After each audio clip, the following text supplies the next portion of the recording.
When it comes to garden maintenance, we all need to find the things that are going to work for us. Whether our garden is that big or this big, we need to find the right tools.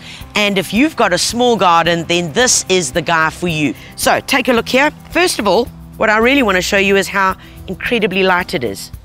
One finger, look at that. It is so light because it is charged electrically.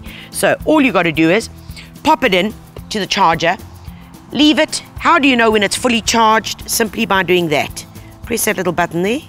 There we go. What other cool things does this little guy have?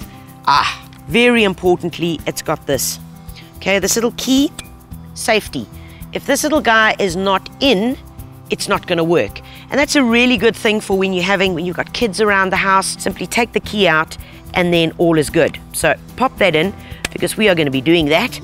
If you want your stem to go longer, in terms of how far you're getting or your reach, nice and simple, you push that down and then out it comes, so you can extend your length of it. Next thing I like is the angle that you're going to work at. So do you see that? Isn't that perfect? So you've got two different settings that you can work on, and literally you'll see when I'm standing you can just adjust it without having to stop. So if you've got a small lawn, you would want to do it the 90 degree because it gives you a nice flat control and a good even surface that you can work on. The next thing, which is music to my ears, are these little guys. Now you'll see it's pretty different to what you've normally seen. Normally you see some little cord here, all right, and that you've got to take this thing out to replace it. Not with these guys. They work really simply, and the way that you change them is simply just by unclicking it. Have a look in here.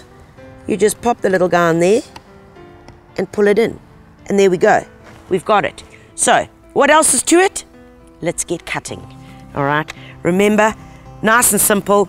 Always make sure that you've either got your gloves, you've got your safety equipment, sunglasses would work.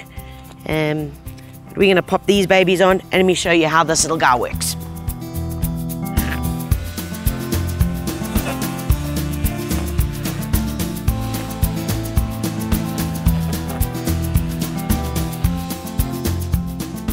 Well, there you have it, folks. Nice and simple, really light, and something that can find a place and a use for in anyone's garden, whether it's just getting the edges, whether it's getting underneath areas that you can't get to, or simply just using it to cut your small patch of lawn. This is a keeper.